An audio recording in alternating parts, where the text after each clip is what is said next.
What's going on, everyone? Just enough Undead Gaming here. Today I am finally doing my full Battleborn video. I've been wanting to do this for a while, but I never really got that into the game as much as I thought I would. It's still fun. I'm still enjoying it.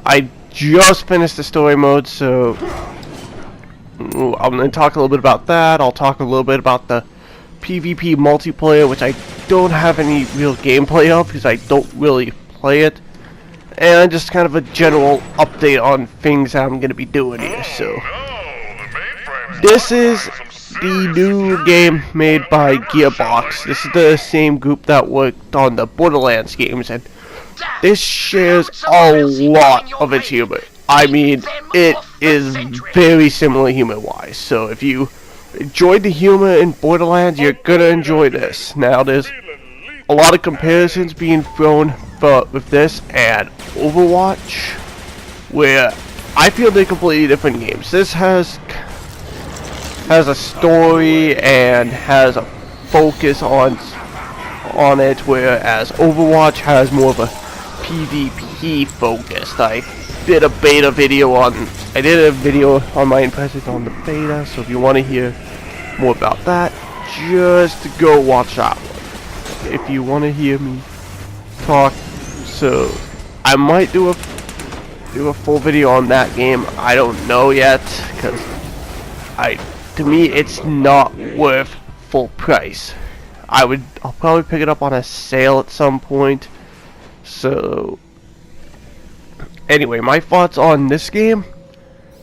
I had fun at the start, but then as time went on, I started to find myself getting a little bit bored. It's still a lot of fun, but the story missions are very repetitive.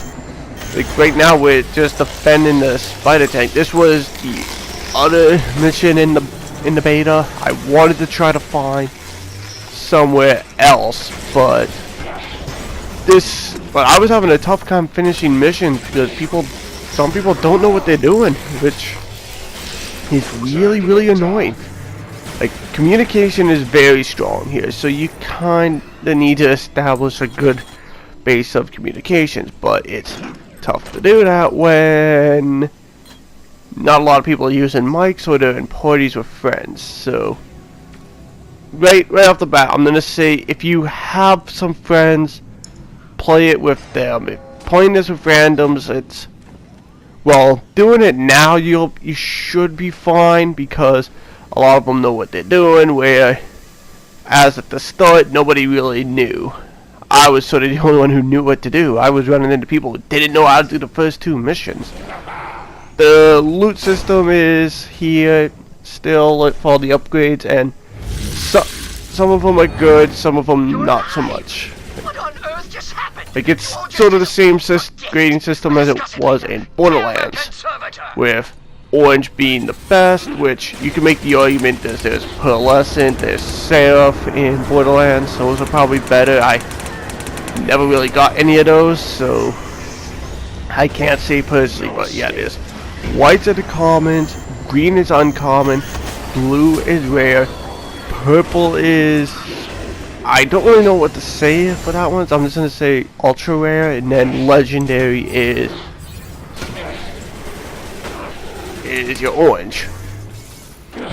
So I'm playing as a different character. I don't quite remember the name, but some of the characters are like very copy and paste of others. Like this character feels somewhat similar to the character you play in the prologue mission.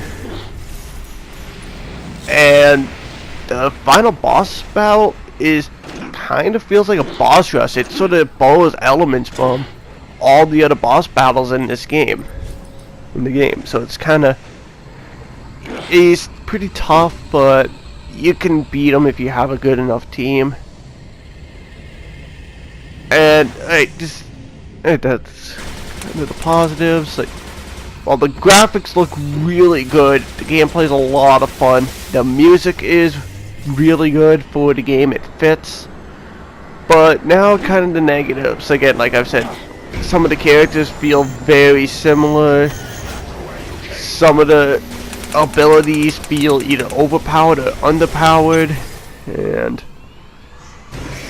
especially you'll notice in the PvP multiplayer this, one of the characters can cloak, and a lot of the people immediately when they're in trouble they'll cloak. Like pretty much right away. And the matchmaking could also use a little bit of work because I keep getting in, well, this isn't really the game's fault. I keep getting in games where people are quitting at either the very beginning or partway through. In my opinion, if they don't pick a character in the starting screen, they shouldn't even be spawned into the game. But the game kind of does that. They will pick a random character for them. So, overall, what do I think on the game? Do buy, rent, sale, or just skip the game? If you have a full friends list of people playing this game, I'd say grab it now. You are gonna get your money's worth. There's I believe 8 story missions. There's not a lot in the PvP multiplayer. Like there's free game modes, 2 maps each, and there's free updates coming. Like there's a new hero already in the game right now, and they're gonna be doing full free updates. Like there's gonna be 5 more heroes, I believe, added in, and there's gonna be more maps added into the PvP. I believe the heroes are a season pass, but the maps are free. So overall, buy the game right now if you have full friends to people to play this game with. But otherwise, skip the game. No, don't skip. Grab it on a sale because you'll still have a lot of fun. Now I'm just gonna end it here, end the commentary here. I am just Undead Gaming. This is Battleborn, and I will see you on the next video. Oh, I'll have an update video up soon, because I said I was going to talk about updates here, but I didn't, so I'm going to have another video. Let's get the hell out of here.